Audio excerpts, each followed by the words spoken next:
Hello नमस्कार।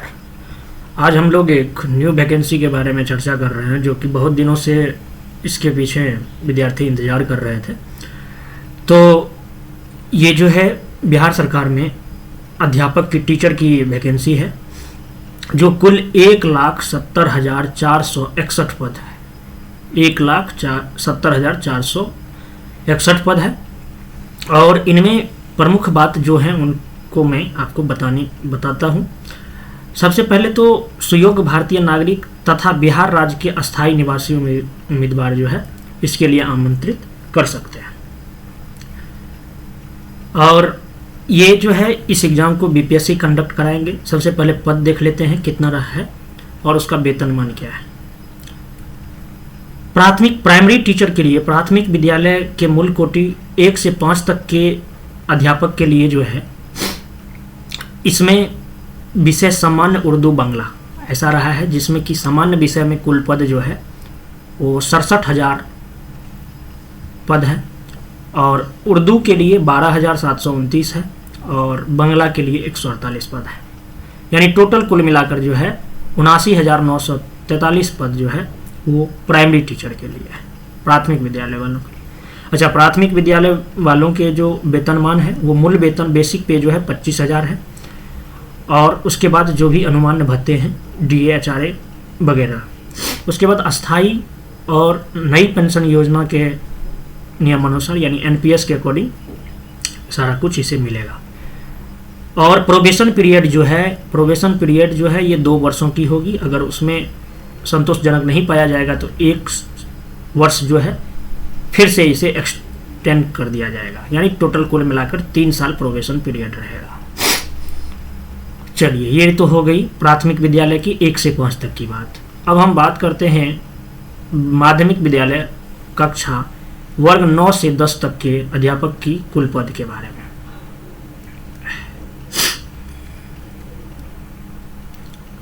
वर्ग 9 से 10 तक के विद्यार्थी में जो है ये इन विषयवार है सारे पद। तो इसमें जो है हिंदी विषय के लिए सबसे ज़्यादा 5486 पद है और अंग्रेजी, विज्ञान, गणित, सामाजिक विज्ञान, इन सब के लिए सेम 5425 सीटें हैं टोटल, ठीक है। और संस्कृत के लिए 2839 पद है। उर्दू के लिए 2300 है। अरबी के लिए जो है 200 है और फारसी के लिए 300, बांग्ला के लिए 91, यानी कुल मिलाकर 32,916 पद जो है वर्ग 9 से 10 तक के विद्यालय अध्यापकों के लिए पद है। और इनकी श्रेणी जो है विद्यालय अध्यापक ही कहेंगे। अच्छा, ये नॉन गेजेटेड होंगे सब। इनका मूल वेतन जो है बेसिक पे जो है 31,000 रहेंगे, 6,000 एक्स्ट्रा रह रहा है इसमें बेसिक पे। और ये जो है ये भी NPS के अकॉर्डिंग आएगा और परीक्षा मान अवधि जो है 2+1 रहेगा, ठीक है। प्रोबेशन पीरियड 2 वर्ष साल का रहता है जैसे अन्य जो भी नियुक्तियां हैं सभी में, और इसमें जो है 1 साल तक एक्सटेंड करने की भी बात की गई है, ठीक है। अब हम लोग बात करते हैं उच्च माध्यमिक विद्यालय का वर्ग 11 से 12 तक के विद्यालय अध्यापकों की। इनके भी पद जो हैं वो कोटिवार किए हुए हैं विषय टू विषय। तो जंतु विज्ञान के लिए जो है 2683 पद है। वनस्पति विज्ञान के लिए 2738 है। रसायन शास्त्र के लिए जो है केमिस्ट्री वालों के लिए 2799 पद है। मैथ्स के लिए 2673 है। फिजिक्स के लिए, भौतिकी शास्त्र के लिए 3022 है। अर्थशास्त्र के लिए 997 है और भूगोल के लिए 1073 है और इतिहास के लिए सबसे ज़्यादा 5870 पद है, ठीक है। उसके बाद होम साइंस के लिए 1275 है। संगीत के लिए 2043 है। दर्शन शास्त्र फिलॉसफी के लिए 170 है। राजनीति शास्त्र राजनीति शास्त्र के लिए 5354 है। मनोविज्ञान 2015, उसके बाद समाजशास्त्र सोशियोलॉजी 1434, बिजनेस स्टडी 612, उसके बाद अकाउंटेंसी 612, बिजनेस स्टडी 1328, एंटरप्रेन्योरशिप 492। ठीक है।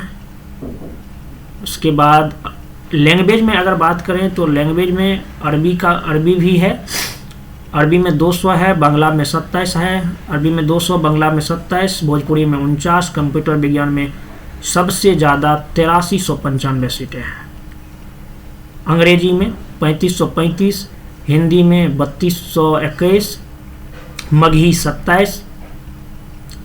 उसके बाद मैथिली जो है 158, पाली में 29, फारसी में 305, प्राकृत भाषा 80 और संस्कृत में 1289 और उर्दू में 1749 सीट। कुल मिलाकर के 57,602 पद जो है ये आपको होए वर्ग 11 से 12 तक के अध्यापकों के लिए। ये भी अध्यापक जो है नॉन गैजेटेड कहलाएंगे और विद्यालय अध्यापक कहलाएंगे और नॉन गैजेटेड।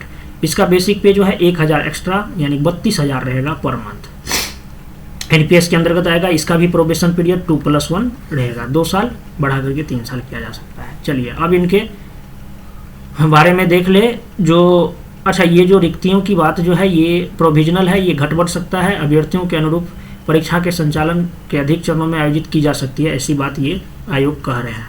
ठीक है। अब क्या क्या जो है एलिजिबिलिटी है, तो एलिजिबिलिटी में 2 एलिजिबिलिटी दे रखा है, जो भारत का नागरिक हो एवं बिहार राज्य का अस्थायी निवासी हो, दूसरे जगह के कैंडिडेट नहीं कर पाएंगे, ये बात क्लियर देख लीजिए। विद्यालय अध्यापक के पद पर नियुक्ति हेतु राष्ट्रीय सीटेट राष्ट्रीय अध्यापक शिक्षा परिषद द्वारा समय समय पर निर्धारित शैक्षणिक और प्रशिक्षणिक योग्यता आधारित करता हो, जो संप्रति निम्नवत है, इसको देख लीजिएगा। कक्षा 1 से 5 तक की बात में ये बात है, कह रहा है जो न्यूनतम 50% अंक के साथ जो है उच्चतर माध्यमिक होना चाहिए और 2 साल की प्रारंभिक शिक्षा शास्त्र में द्विवर्षीय डिप्लोमा, चाहे उसे कोई भी नाम दिया गया हो, वो होना चाहिए। 45% अंकों के साथ उच्चतर माध्यमिक और द्विवर्षीय डिप्लोमा होनी चाहिए, जो राष्ट्रीय अध्यापक शिक्षा परिषद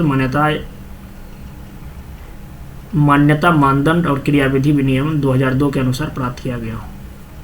50% अंकों के साथ बीएलएड, 50% अंकों के साथ स्नातक एवं प्रारंभिक शिक्षा में 2 वर्षीय डिप्लोमा, 50% अंकों के साथ स्नातक होना चाहिए और शिक्षा स्नातक यानी बीएड होना चाहिए। ये सब जो है यही सबसे ज़्यादा कैंडिडेट को रहता है इसी बेस पे। ठीक है।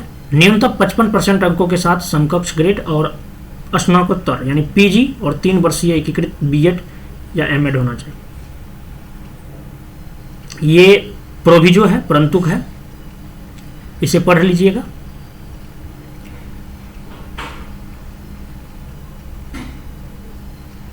इसमें कोई ज़्यादा इम्पोर्टेंट बात नहीं है, आप लोगों के पास होगा ही, सब जानते ही होंगे। प्रोविजो वहाँ पे दिया जाता है, कुछ कंडीशनल बातें होते हैं उनमें।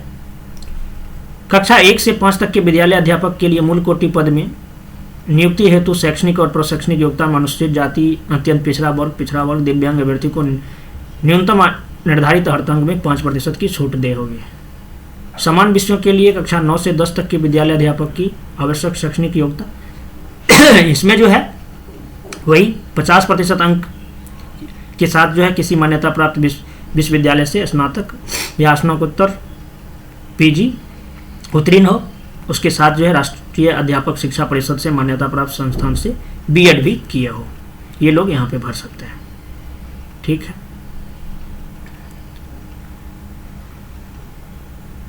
उसके बाद जो है राष्ट्रीय अध्यापक शिक्षा परिषद से मान्यता प्राप्त संस्थान से विनिर्दिष्ट विषय समूह बीएड, बीईडी, बीएससीडी 4 वर्षीय डिप्लोमा जो हुआ था वो भी अगर है तब भी आप भर सकते हैं। कक्षा 9 से 10 तक के विद्यालय अध्यापक के पद पर नियुक्ति हेतु विषय समूह जो है, विषय समूह की अगर बात करें तो विषय समूह गणित रहेगा, विज्ञान रहेगा, सामाजिक विज्ञान और भाषा से संबंधित विषय रहेंगे। ठीक है। गणित में ये बात है जो ग्रेजुएशन लेवल पे जो है, ग्रेजुएशन लेवल पर गणित के साथ भौतिकी, इलेक्ट्रॉनिक्स, कंप्यूटर साइंस, रसायन विज्ञान, सांख्यिकी विषय में से कोई 2 विषय जैसे सब्सिडरी के तौर पे लेते थे तो वो पठित हो, या इंजीनियरिंग से स्नातक जिसमें गणित की विशेषज्ञ हो। ठीक है। विज्ञान की अगर बात करेंगे तो विज्ञान में जंतु विज्ञान, वनस्पति विज्ञान, रसायन शास्त्र विषय में पठित हो, अथवा इंजीनियरिंग से स्नातक जिसमें विज्ञान की विशेषज्ञता हो। सामाजिक विज्ञान में भी स्नातक स्तर पर सहायक विषय, प्रतिष्ठा विषय के अंतर्गत इतिहास, भूगोल, अर्थशास्त्र, राजनीति शास्त्र में से किसी 2 सब्सिडी विषय होना चाहिए। भाषा से संबंधित माध्यमिक शिक्षा पद हेतु भाषा से संबंधित विषयों से संबंधित ग्रेजुएशन लेवल पर पठित होना अनिवार्य है, जो भी लैंग्वेज आप प्रेफर कर रहे हैं उनसे। ठीक है। कक्षा 11 और 12 तक के विद्यालय अध्यापक के लिए जो है समान विषयों के लिए आवश्यक शैक्षणिक योग्यता जो है ये विनिर्दिष्ट विषय में कम से कम 50% अंकों सहित किसी मान्यता प्राप्त विश्वविद्यालय से पीजी, पोस्ट ग्रेजुएशन, स्नातकोत्तर उत्तीर्ण और राष्ट्रीय अध्यापक शिक्षा परिषद से मान्यता प्राप्त संस्थान से शिक्षा में स्नातक होनी चाहिए, बीएड होनी चाहिए। ठीक है। किसी मान्यता प्राप्त विश्वविद्यालय से कम 50% अंकों के साथ विनिर्दिष्ट विषय में स्नातकोत्तर तथा राष्ट्रीय अध्यापक शिक्षा परिषद से मान्यता प्राप्त किसी भी संस्थान से BAD, BSc एड, तो अगर ये भी है तो भी आप भर सकते हैं। उसके बाद अब कक्षा 11 से 12 तक की विद्यालय अध्यापक पर नियुक्ति हेतु विशेष समूह जो है ये इस प्रकार है। Physics subject and post graduate level होना जो है। फिजिक्स में अगर बात करें तो ये physics, electronics, applied physics, nuclear physics होना चाहिए। केमिस्ट्री में केमिस्ट्री, बायोकेमिस्ट्री, इकोनॉमिक्स में economics, applied economics, business economics. Commerce में अगर master degree in commerce, however हालांकि holder of degree of MCOM in applied business economics shall not be eligible, ये चीज ध्यान रखिएगा। बायोलॉजी में botany, zoology, life science, bioscience, genetics, microbiology, biotechnology, molecular plant physiology, provided that बशर्ते कि have study botany and zoology eight graduation में botany और zoology होना चाहिए। मैथमेटिक्स में आप मैथमेटिक्स और अप्लाइड मैथमेटिक्स दोनों चलेगा। कक्षा 11 से 12 तक के कंप्यूटर विज्ञान विषय के लिए जो विद्यालय अध्यापक की आवश्यक योग्यता जो है वो 50% अंकों के साथ निम्न विषय समूह में मान्यता प्राप्त विश्वविद्यालय से जो है DOE ACC के स्तर A और किसी विषय में स्नातकोत्तर की उपाधि होना चाहिए। ठीक है। या किसी मान्यता प्राप्त विश्वविद्यालय से AICTE से मान्यता प्राप्त संस्थान से BE बैचलर इंजीनियरिंग या बीटेक, कंप्यूटर साइंस या IT या समकक्ष उपाधि से भारत सरकार के मान्यता प्राप्त संस्थान या विश्वविद्यालय से डिप्लोमा होना चाहिए। टेक्निकल यानी डिग्री होनी चाहिए भाई। या MCA अगर 3 वर्ष की है, 6 सेमेस्टर टोटल, तो वो भी भर सकते हैं। ठीक है। 5% छूट देने की बात वो हर वैकेंसी में है। संगीत विषय के लिए भी जो है, संगीत विषय के लिए कक्षा 11 से 12 तक के विद्यालय अध्यापक के लिए आवश्यक शैक्षणिक योग्यता जो है 50% अंकों के साथ किसी मान्यता प्राप्त विश्वविद्यालय से जो है संगीत विषय में स्नातकोत्तर उपाधि होनी चाहिए या समकक्ष अर्थ। ठीक है। अकाउंटेंसी और बिजनेस स्टडी में भी वही बात है, 3 वर्ष की EPS होना चाहिए। विद्यालय अध्यापक के पद पर नियुक्ति है तो शैक्षणिक और प्रशैक्षणिक प्रमाण पत्र से मान्यता संबंधित अगर बात किया जाए तो उनमें जो है स्थापित बोर्ड से निर्गत मैट्रिक या अथवा समकक्ष, इंटरमीडिएट और समकक्ष प्रमाण पत्र मान्य होगा। केंद्र तथा राज्य के अधिनियम में गठित विश्वविद्यालय या विश्वविद्यालय अनुदान आयोग से मान्यता प्राप्त विश्वविद्यालय द्वारा जो भी ग्रेजुएट और पोस्ट ग्रेजुएट लेवल पे जो सर्टिफिकेट मिलेगा वही मान्य माना जाएगा। स्नातकोत्तर के समतुल्य अर्हता से संबंधित कुछ स्पष्टीकरण है, वो कॉलेज को लेकर के है। स्नातकोत्तर राज्य सरकार और केंद्र सरकार द्वारा समय समय पर आहूत शिक्षक पात्रता परीक्षा, इसके बारे में प्राथमिक शिक्षक के लिए CTET पेपर 1 अथवा बिहार TET पेपर 1, माध्यमिक विद्यालय के लिए STET पेपर 1 और उच्च माध्यमिक विद्यालय के लिए STET पेपर 2 में उत्तीर्ण हो। हालांकि ये जो प्रोविजो दिया हुआ है इस पर ध्यान दीजिएगा, बहुत इसके अंडर में आएंगे। वर्ष 2012 से पहले पूर्व नियुक्त या कार्यरत एवं कार्यरत शिक्षक जो दक्षता परीक्षा उत्तीर्ण होंगे के लिए शिक्षक पात्रता परीक्षा में उत्तीर्णता अनिवार्य नहीं होगी। ये शिक्षकों के लिए दिया गया है। ठीक है, नोट करने वाली बात ये दिया है, जो शिक्षक प्रशिक्षण के वैसे अभ्यर्थी जो शैक्षणिक योग्यता धारित करते हो, पात्रता परीक्षा उत्तीर्ण हो एवं शिक्षक प्रशिक्षण पूरा कर लिए हो और शिक्षक प्रशिक्षण की परीक्षा में सम्मिलित होने वाले हैं, वे विद्यालय अध्यापक के पद पर नियुक्ति हेतु आवेदन दे सकेंगे, बशर्ते शिक्षक प्रशिक्षण की परीक्षा का आयोजन दिनांक 31 अगस्त 2023 तक पूर्ण हो जाए। ठीक है, अगर वो 31 अगस्त 2023 तक भाग लेने का प्रमाण या एडमिट कार्ड या परीक्षा फल सहित प्रशिक्षण की अर्हता संबंधी सभी आवश्यक प्रमाण पत्र की मूल प्रति आयोग के द्वारा सत्यापन हेतु मांगे जाने पर समय उपलब्ध कराना होगा और सत्यापन उपरांत जो है उनकी प्रशिक्षण अर्हता मान्य होगी। आवेदन के समय उन्हें इस आशय का स्वघोषणा सेल्फ डिक्लेरेशन देना होगा। ठीक है, तो ये बात है टीचर लोगों के लिए। आयु सीमा जो है, ये उम्र सीमा जो है सभी पदों पर नियुक्ति हेतु न्यूनतम और अधिकतम उम्र सीमा के लिए कट ऑफ तिथि जो है 1 अगस्त 2023 होगी। प्राथमिक विद्यालय के अध्यापक के लिए कट ऑफ तिथि 1 अगस्त 2023 को अभ्यर्थियों की न्यूनतम आयु 18 वर्ष और माध्यमिक और उच्च माध्यमिक विद्यालय के लिए अभ्यर्थियों की न्यूनतम आयु जो है 1 अगस्त 2023 तक 21 वर्ष होनी चाहिए। मैक्सिमम की बात करें तो मैक्सिमम जो है अनरिजर्व पुरुष के लिए जो है 37 वर्ष, पिछड़ा वर्ग, अत्यंत पिछड़ा वर्ग महिला और अनारक्षित महिला के लिए 40 वर्ष और अनुसूचित जाति SC ST पुरुष और महिला के लिए 42 वर्ष और वार्धक सेवानिवृत्त की आयु जो है 60 वर्ष निर्धारित है। आयु में छूट जो है ये नियमावली के प्रवृत्त होने के पूर्व पात्रता परीक्षा में उत्तीर्ण होने वाले प्रशिक्षित अभ्यर्थियों को इस नियमावली के प्रवृत्त होने के पश्चात जो है नियुक्ति प्रथम संव्यवहार में अधिकतम आयु सीमा में 10 वर्ष की छूट 1 अगस्त 2023 के आधार पर मानकर दे होगी। तो ये अच्छी बात है और ये प्रोविजो है, इसको पढ़ लीजिएगा। जो पास हैं पहले से उनके लिए ये कुछ बातें बताए गए हैं छूट के बारे में। ठीक है, उसके बाद चयन प्रक्रिया जो है लिखित परीक्षा ऑब्जेक्टिव टाइप से होगा। लिखित परीक्षा जो है वस्तुनिष्ठ के लिए परीक्षा संचालन पाठ्यक्रम जो है इससे पहले भी जो आयोग के द्वारा बताया गया था और अभी इसमें भी देख सकते हैं। जो आप जो भाषा जो है, भाषा के भाग 1 और भाग 2 होंगे, 2 घंटे की परीक्षा होगी।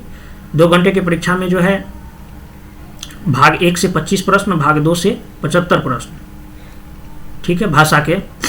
और यह पत्र 2 भाग में होंगे, भाग 1 और भाग 2। भाग 1 जो है अंग्रेजी भाषा सभी के लिए कॉमन होगा, भाग 1 वाला यानी 25 प्रश्न जो होगा। भाग 2 हिंदी भाषा, उर्दू भाषा, बांग्ला भाषा, तीनों में से किसी एक भाषा को आपको चुनना है और इस पत्र के अर्धअंक दोनों भागों को मिलाकर कम से कम 30% मतलब एलिजिबिलिटी है। 30% से कम लाते हैं तो आप फेल माने जाएंगे। कट ऑफ की कोई बात नहीं, इसमें कोई निगेटिव मार्किंग नहीं होगी। अब बात है जनरल स्टडीज। समान अध्ययन जो है ये 120 प्रश्न होंगे, 2 घंटे का समय मिलेगा और कुल अंक जो है प्रत्येक प्रश्न 1 नंबर के होंगे। और ये जो है प्राथमिक गणित, मानसिक क्षमता परीक्षण यानी रीजनिंग, समान जागरूकता, सामान्य विज्ञान, सामाजिक विज्ञान, भारतीय राष्ट्रीय आंदोलन, भूगोल, पर्यावरण शामिल है इसमें। और समान अध्ययन पत्र के प्रश्न प्राथमिक विद्यालय के पाठ्यक्रम SCERT, ठीक है, SCERT स्टेट से रिलेटेड जो भी है संबंधित होंगे, लेकिन इसका स्तर जो है उम्मीदवार हेतु निर्धारित न्यूनतम अर्हता के आलोक में होगा। विषय एवं सामान्य जो है 120 प्रश्न होंगे इसमें, जो विषय वो चूज करते हैं। 2 घंटे समय 120 मार्क के होंगे। माध्यमिक विद्यालय के अध्यापकों के लिए ये है। यह बी पत्र 2 भागों में होगा, भाग 1 और भाग 2। भाग 1 से 80 प्रश्न रहेंगे, भाग 2 से 40 प्रश्न रहेंगे। भाग 1 जो है एक विषय पत्र है, उम्मीदवारों द्वारा इन पत्रों में से किसी एक पत्र का चुनाव करना है। हिंदी, बांग्ला, उर्दू, संस्कृत, अरबी, फारसी, अंग्रेजी, विज्ञान, गणित और सामाजिक विज्ञान, इनमें से कोई एक लेना है। ठीक है, NCERT से संबंधित होंगे, बिहार विद्यालय परीक्षा समिति या NCERT से संबंधित होंगे विषयों के पाठ्यक्रम, लेकिन इसका स्तर उम्मीदवार हेतु निर्धारित न्यूनतम अर्हता के आलोक में होगा। ठीक है, भाग 2 जो है एक समान अध्ययन पत्र है, जिसमें कि प्रश्न माध्यमिक विद्यालय के पाठ्यक्रम से होंगे, लेकिन इसका स्तर जो है उम्मीदवार हेतु निर्धारित न्यूनतम अर्हता के आलोक में होगा। इसमें प्राथमिक गणित, सामान्य जागरूकता, सामान्य विज्ञान, भारतीय राष्ट्रीय आंदोलन एवं भूगोल शामिल है। उसके बाद जो है विषय एवं सम्मान अध्ययन जो है, विषय एवं सम्मान अध्ययन, इसके प्रश्न जो हैं ये बात कर रहा हूं मैं उच्च माध्यमिक विद्यालय के अध्यापकों के लिए। इसका भी जो है भाग 1 से 80 प्रश्न, भाग 2 से 40 प्रश्न, भाग या 2 पत्र 2 भागों में होंगे, भाग 1 भाग 2। भाग 1 में एक विषय पत्र है, ये उम्मीदवार द्वारा इन पत्रों में से किसी एक पत्र का चुनाव किया जाएगा। हिंदी, उर्दू, अंग्रेजी, संस्कृत, बांग्ला, मैथिली, मगही, फारसी, यानी जो भी चुनेंगे आप उनमें से उनके लिए होगा। भाग 1 यानी 80 प्रश्न रहेगा। और विषय पत्र उच्च माध्यमिक विद्यालय यानी बिहार विद्यालय परीक्षा समिति और एनसीईआरटी से संबंधित होंगे। भाग 2 जो 40 प्रश्न पूछे जाएंगे, एक सम्मान अध्ययन पत्र है इसके प्रश्न जो है उच्च माध्यमिक विद्यालय के पाठ्यक्रम से संबंधित होंगे, लेकिन इसका स्तर जो है उम्मीदवार हेतु निर्धारित न्यूनतम अर्हता के आलोक में होगा। और इसमें प्राथमिक गणित, सामान्य जागरूकता, सामान्य विज्ञान, भारतीय राष्ट्रीय आंदोलन और भूगोल भी शामिल रहेगा। ठीक है।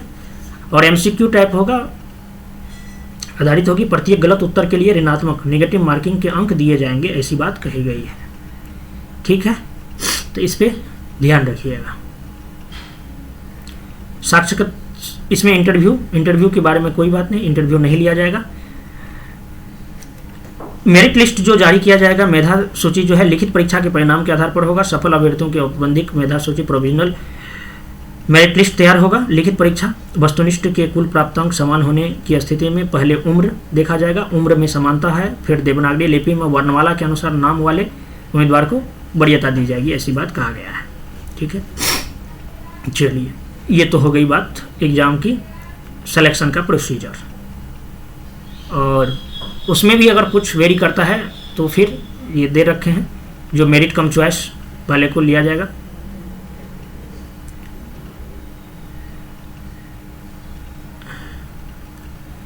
अच्छा, अन्य निर्देश में जो है कोई भी अभ्यर्थी जो है इस नियमावली के अंतर्गत अधिकतम 3 बार परीक्षा में भाग ले सकेगा। आयोग द्वारा की गई अनुशंसा, नियुक्ति या अधिकार तब तक नहीं प्रदान करेगी जब तक कि यथा आवश्यक प्रमाण पत्रों की जांच के उपरांत प्रशासकीय विभाग संतुष्ट न हो जाए। अभ्यर्थी विद्यालय परीक्षा अध्यापक के पद पर नियुक्ति के लिए सभी दृष्टियों से उपयुक्त होनी चाहिए। आयोग द्वारा विज्ञापित ऑनलाइन आवेदन पत्र में विद्यालय अध्यापक अभ्यर्थी द्वारा योग्यता से संबंधित स्वघोषणा सेल्फ डिक्लेरेशन के आधार पर उनकी उम्मीदवारी का मूल्यांकन किया जाएगा।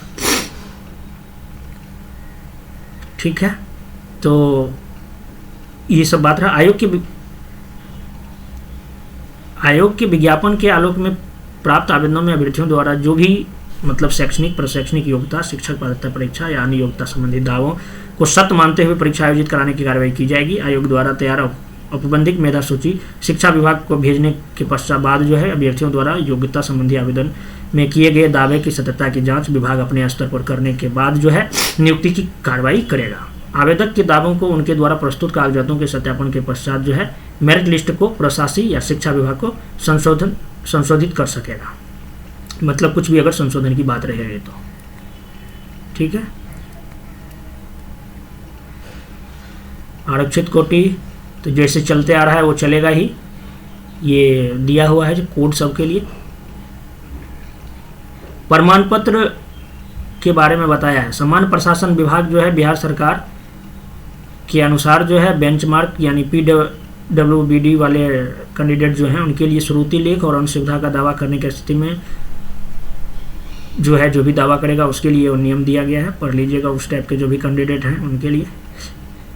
ठीक है, अच्छा EWS के बारे में बताया। EWS आपको पता होनी चाहिए जो वो फाइनेंशियल ईयर के अकॉर्डिंग चलता है। तो सभी वांछित प्रमाण पत्र या शैक्षणिक योग्यता, शिक्षक पात्रता परीक्षा, आरक्षण, अस्थायी निवास प्रमाण पत्र आवेदन करने की अंतिम तिथि 12 जुलाई 2023 तक का निर्गत होना आवश्यक है। ये चीज़ ध्यान रख लीजिएगा। जिनका नहीं बना है मतलब पहले का चाहिए, ऐसा नहीं जो भर लेते हैं फॉर्म बाद में बना लेंगे, ऐसी कोई बात नहीं है। इसलिए आपको फॉर्म जो है पहले जो है EWS सर्टिफिकेट या जो भी हैं जिनका OBC है OBC सर्टिफिकेट वो अपना बनवा लें फॉर्म के लास्ट डेट से पहले तक। ठीक है, केवल प्रशैक्षणिक से इसके लिए जो है 12 जुलाई रहेगा और केवल वो प्रशैक्षणिक अर्हता संबंधी परीक्षा में जो है 31 अगस्त 2023 तक सम्मिलित होने वाले अभ्यर्थियों को प्रशैक्षणिक अर्हता संबंधी प्रमाण पत्र छोड़कर जो भी हैं उनके लिए 12/7/2023 लास्ट डेट जो है 12/7/2023 मान के चलना है। इससे पहले आपको सर्टिफिकेट रेडी रहना चाहिए, ठीक है। उसके बाद जो है आयोग द्वारा किसी भी समय मांगे जाने वाले अभ्यर्थियों के समक्ष प्राधिकार और निर्गत निम्नलिखित प्रमाण पत्रों, तो वो प्रमाण पत्र जो भी हैं उन प्रमाण पत्र को आप संजोए रखिएगा, कभी भी डिपार्टमेंट उसके बाद मांग सकता है, ठीक है। और कुछ तो जानने की बात नहीं है। मैट्रिक का प्रमाण पत्र, अंक पर ये जन्मतिथि के साक्ष्य के लिए है। और जो भी आप प्रशैक्षणिक योग्यता देंगे, चाहे टीटी का किस, तो वो जो है कंडिका 4 के अकॉर्डिंग रहना चाहिए आपके पास शैक्षणिक योग्यता। बिहार राज्य की अस्थायी निवासी संबंधी प्रमाण पत्र भी होने चाहिए। अगर आप ओबीसी में आते हैं तो creamy layer, non creamy layer certificate होनी चाहिए, ठीक है।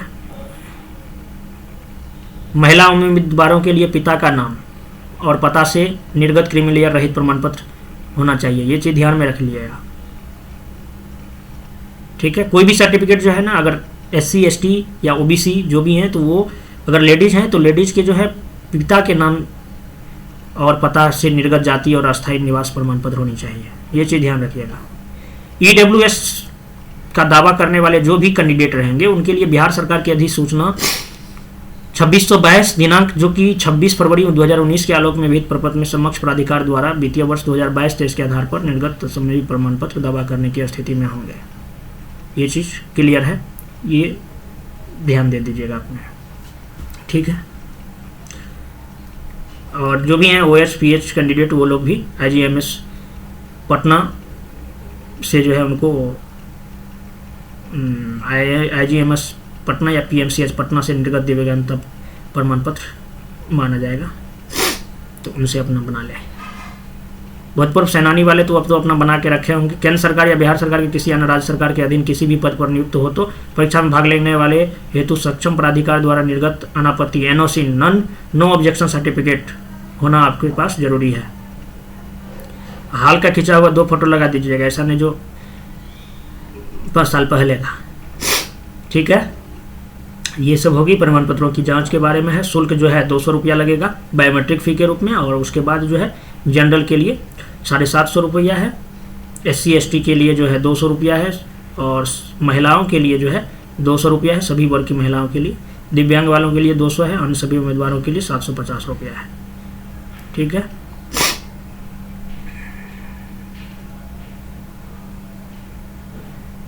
अच्छा, ये जो है ऐसी बात कहा गया, जो वैसे अभ्यर्थी जिनके द्वारा ऑनलाइन आवेदन में पहचान पत्र के रूप में आधार संख्या अंकित किया जाता है, उन्हें बायोमेट्रिक फ़ी के रूप में 200 रुपया अतिरिक्त शुल्क पर प्रति पद भुगतान नहीं करना होगा। तो ये अच्छी बात है, आधार कार्ड सबके पास होगा, 200 रुपया का बचत हो जाएगा।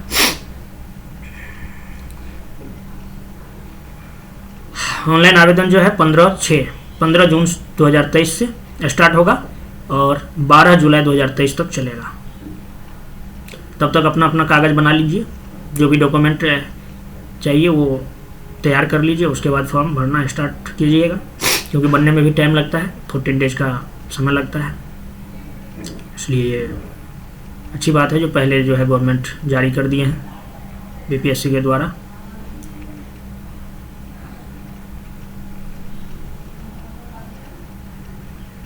तो मेनली वही सब बात है। आगे तो BPSC के द्वारा जो भी एग्ज़ाम लिए जाते हैं उनमें जो जो चीज़ दिए गए हैं वही बात है। जो किसी भी प्रकार की त्रुटि है तो आयोग उत्तरदायी नहीं होगा, और कोई भी प्रतिकूल परिणाम है तो आवश्यक आवेदक जो है कैंडिडेट स्वयं जिम्मेवार होंगे। इतना आज तक जिम्मेवार आप लोग होते आए हैं, आगे भी होते रहेंगे। खुद ही कोई रिस्क लेना नहीं वाला है, खुद ही रिस्क लेना है। चलिए, धन्यवाद। आराम से पहले डॉक्यूमेंट तैयार कीजिए, उसके बाद जो है अप्लाई करना है। चलिए, मिलते हैं फिर किसी नए वीडियो के साथ, नए वैकेंसी के साथ। धन्यवाद।